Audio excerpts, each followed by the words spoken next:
Quand on, quand on exécute une longue séquence de code, dans le playground ou ailleurs, on aimerait voir des résultats intermédiaires qui soient affichés. Avec le print-it, ce n'est pas très pratique parce qu'il faut exécuter ligne par ligne. Donc, imaginons que je veux exécuter, donc j'ai mon compte bancaire, je veux faire un dépôt, mon compte bancaire qui existe déjà. Bon, je vais faire un dépôt de 300, je vais faire un retrait de 200, je vais faire le virement, et donc voilà, vers l'autre compte. Et je veux à chaque étape afficher les soldes des différents comptes. Je vais enlever les inspecteurs dont j'ai plus besoin. Parce pour cela, on va utiliser une variable globale. Les variables globales apparaissent toutes avec une majuscule, donc qui permet d'écrire sur la console. Et donc, je peux faire un show. Show, ça permet d'écrire sur la console. Donc là, je vais dire mon compte solde. Ensuite, je fais un retrait. Je vais faire le show à nouveau de mon solde. Mais bon, si je ne fais pas attention, ils vont être collés. Donc, il vaut mieux rajouter un sol à ligne. Je vais faire un transcript CR. CR, ça correspond à un sol à ligne. Et puis, je vais faire en dernier encore un autre transcript show de mon solde, de mon compte, pour voir comment ça évolue.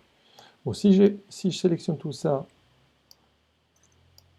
je l'exécute, ça va pas, enfin ça va s'exécuter, mais je ne vois rien apparaître.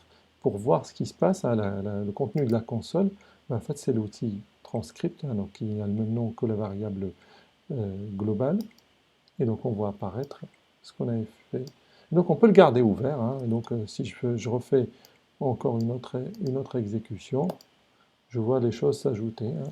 Donc la première ligne, je fais un simple show sans saut à la ligne, donc du coup ça se colle à ce qu'il y avait avant.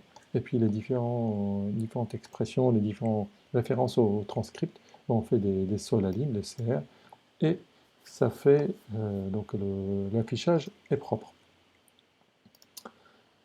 Ce qu'on peut faire, ou est-ce que j'en profite pour préciser que dans Pharo, il y a un autre élément de syntaxe qu'on n'a pas vu, c'est le point-virgule. Donc quand on est face à une situation comme celle-ci, où on appelle différentes méthodes sur le même objet, en l'occurrence c'est transcript, d'accord, il y a une notation avec point-virgule, donc on peut faire transcript, j'appelle la première méthode, point-virgule, le nom de la deuxième méthode, show, bon là je vais afficher autre chose, donc une chaîne de caractères, hein, donc les guillemets pour afficher la chaîne de caractères, bonjour, Pharo, point, pour dire je termine l'expression, je sélectionne ça, je fais do it, et je vois ma chaîne de caractères qui s'affichait correctement, donc on a bien eu un saut à la ligne, et puis le bonjour Pharo, comme attendu.